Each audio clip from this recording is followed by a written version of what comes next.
ప్రభుత్వానికి కొన్ని లిమిట్స్ ఉంటాయి.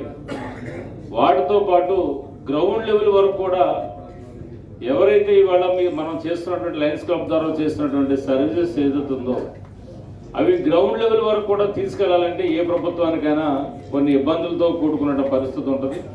చేయాలనుకున్నప్పుడు కూడా పూర్తి న్యాయం కూడా చేయలేనటువంటి పరిస్థితి కూడా కొన్ని ఉంటాయి. కానీ ఈరోజు ఉద్యోగాలు చేస్తున్నాం, వ్యాపారాలు చేస్తున్నాం, లేదా వ్యవసాయం చేస్తున్నాం, మనం కూడా సమాజంలో ఒక భాగస్వాములుగా మనం ఉండి కొంత మనం సర్వీస్ చేయాలని చెప్పిన ఒక ఆలోచనతో ఇవాళ ముందుకు రావడం అనేటువంటిది చాలా సంతోషదాయకం. పూర్వం కూడా చదువుకున్నటువంటి రోజుల్లో డొక్కా సీతమ్మ అనేటువంటి ఆవిడ వంటలు చేస్తూ దారి మార్గాన్ని వెళ్ళిన వాళ్ళకి ఒక టైంతో సంబంధం లేదు. ఏ టైంలో వెళ్ళినా కానీ భోజనం పెట్టి అందరికీ కూడా ఆవిడ ఆహారాన్ని పెట్టి చేస్తున్నటువంటి పరిస్థితి పాఠ్యపుస్తకాల్లో కూడా మనం చాలామంది చూసుకున్నాం. అదేవిధంగా పెద్దలు పూర్వం కనుక మనం చూసుకున్నట్లయితే ధర్మసత్రాలు కట్టించడం కానీ, దాతల సహకారంతో గ్రామాలకు అభివృద్ధి చేయటం కానీ, లేకపోతే అశోకు టైంలో కూడా రాజులో ఉన్నటువంటి వేళలో కూడా చెట్లు నాటాడని చెప్పని రకరకాలుగా కొన్ని చరిత్ర మనం చదువుకున్నటువంటి వాళ్ళంతా ఏంటంటే రాజులుగా పరిపాలన చేసినా లేకపోతే ఆ గ్రామాల్లో ఉన్నటువంటి పెద్దలుగా వ్యవహరించినా కానీ నలుగురికి ఉపయోగపడేటువంటి పనులు చేస్తే కనుక ఇవాళ పూర్వం చూసుకున్నట్లయితే కనుక పశువులు, ముఖ్యంగా పశువుల యొక్క మంచినీరు తాగడానికి, తర్వాత అవి కొద్దిసేపు అక్కడ నీళ్ళలో ఉండి రావడం కోసం, ఎండంతసేపు ఉండడం కోసం కూడా పూర్వం పెద్దలు కూడా ఆలోచించారు. చాలా గ్రామాలు చూసుకుంటే ప్రతి చోట కూడా చెరువులు కనపడుతూ ఉంటాయి. ఇప్పుడంటే పశువులు తగ్గిపోయినాయి కూడా కనపడలే. చిన్నప్పుడు గ్రామాల నుంచి మేము చదువుకుంటూ వెళ్ళి రోడ్లంటే వెళ్తా చూస్తుంటే టైం అయ్యేసరికి 12 గంటలు అయ్యేసరికి మొత్తం ఆ గ్రామంలో ఉన్నటువంటి పశువులన్నీ కూడా చెరువులో ఉండేవి. 1 గంట 2 గంటల పాటు వాటి యొక్క సేద తీర్చుకోవడానికి రెస్ట్ ఉండేది. ఆ కూడా పశువులు ఎవరైతే ఉన్నారో వాళ్ళు కాన్సెంట్ వాళ్ళు చెట్టు కింద కూర్చునే పరిస్థితి ఉండేది. మళ్ళీ 2 గంటల తర్వాత మళ్ళీ ఆ పశువులన్నీ కూడా తీసుకెళ్తుండేవారు. అంటే ముందు జాగ్రత్త చర్యగా పూర్వీకులు కూడా పశువులు కూడా పాలించేటువంటి వాటిని కూడా ఏ విధంగా చూడాలి, వాటికి రెస్ట్ అంత ఉండాలి, లేకపోతే ఏ అవసరం ఉండాలి ఏంటని చెప్పాను. కానీ గ్రామాల్లో చెరువులు కానీ కాలువలు కానీ ఇవాళ చూడండి, పూర్వం ఏవైతే ఉన్నాయో పంట పొలాల నుంచి వేస్ట్ వాటర్ వెళ్తున్నా కానీ, లేదా పంట పొలాలకు నీళ్లు కావాలన్నా కానీ కాలువలు అనేటువంటిది పూర్వం ఏర్పాటు చేసిన పరిస్థితి ఉండేది.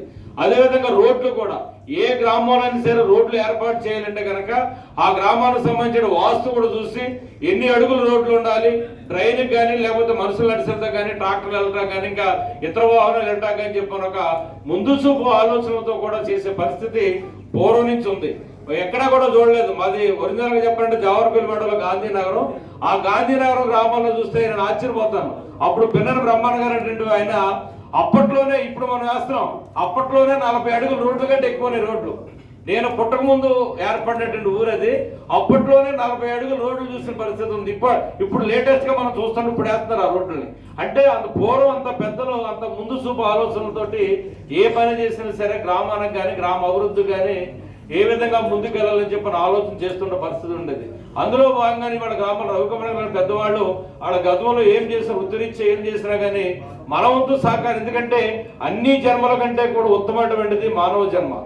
అందరినీ కూడా యానిమల్స్, జంతువుల దగ్గర నుంచి మనుషుల దగ్గర నుంచి అందరినీ కూడా యానిమల్స్ అని చెప్పని పిలుస్తారు. కానీ అన్ని జన్మల కంటే కూడా ఉత్తమమైన మానవ జన్మ కాబట్టి అదొక పవిత్రమైనది.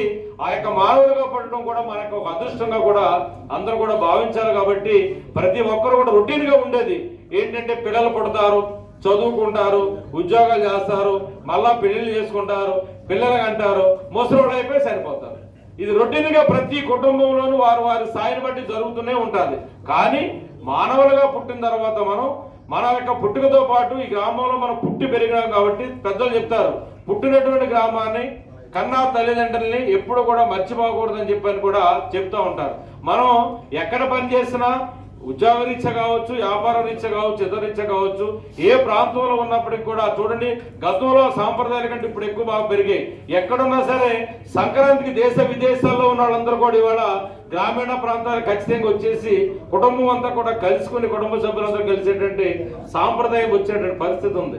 అలాగే మనం ఎక్కడున్నా ఏం చేసి చాలా మంది విదేశాల్లో చదువుకుంటున్నటువంటి వాళ్ళు కూడా ఆ గ్రామాలకు సంబంధించినటువంటి శ్మశాన వాటిలకు సంబంధించి చేయటంలో కానీ, ఆ గ్రామాలకు సంబంధించి ఎవరన్నా పేద విద్యార్థులు ఎవరన్నా చదువుకోలేని వాళ్ళు ఉంటే కనుక వాళ్ళని ఫీజులు అవి కట్టించి చదివించడం కానీ, పేదవాళ్ళు ఎవరు ఉంటే కనుక గ్రామంలోనూ ఏదో ఒక సందర్భం వాళ్ళకి బట్టలు ఇవ్వడం కానీ, శీతాకాలం వచ్చేసరికి దుప్పట్లు లాంటివి పంచిపెట్టడం కానీ, ఇటువంటి ఎవరు అనారోగ్యానికి గురైంటే కనుక హాస్పిటల్ తీసుకెళ్లి వాళ్ళకి కొంత వైద్యం చేయించడం కానీ కూడా అది పూర్వం నుంచి వస్తున్నటువంటి సాంప్రదాయంగా ఈ రోజు కూడా దాన్ని మనం తీసుకొని ముందుకెళ్ళడం.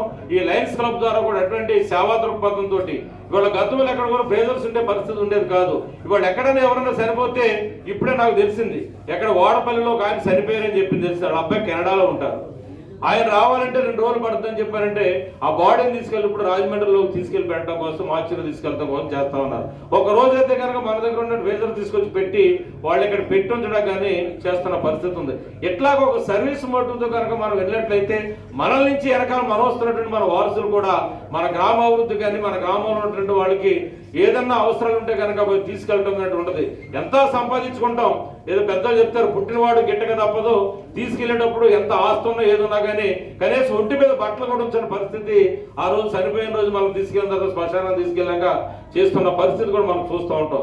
కానీ మనం చేసినటువంటి సర్వీస్ కానీ, అక్కడ ఉన్నటువంటి పేద ప్రజలకు కానీ, లేకపోతే గ్రామాభివృద్ధి విషయంలో కానీ ఎక్కడైనా చేస్తూ ఉంటే కనుక అది జీవితాంతం కూడా స్థిరంగా నిలిచిపోయేటువంటి పరిస్థితి ఉంటుంది. కాబట్టి అటువంటి దృక్పథంతో ఇవాళ ఇక్కడ ఉన్నటువంటి వాళ్ళందరూ చూస్తే కనుక అందరూ బిజీ పర్సన్స్. పొలిటీషియన్స్ కొంతమంది అయితే, వ్యాపారాలు చేసుకుని వాళ్ళు కొంతమంది ఉంటే, వ్యవసాయం చేసుకుని కొంతమంది ఉంటే, అందరూ కూడా వాళ్ళ స్థాయిని బట్టి బిజీ ఉన్నప్పటికీ కూడా ఈ లయన్స్ క్లబ్ మీటింగ్ అంటే దాన్ని కొంత కేటాయించుకుని టైం కేటాయించుకు వచ్చి మన వంతు సహకారంగా ఈ యొక్క ప్రాంతంలోనూ సహకారం అందిద్దామని చెప్పిన ఆలోచనతో ఎక్కడి నుంచి ఫండ్స్ వచ్చి ఎవరు డబ్బులు ఇచ్చేది కాదు చేస్తుంటే మనం పెత్తనాలు చేయడం కాదు, మన జేబులో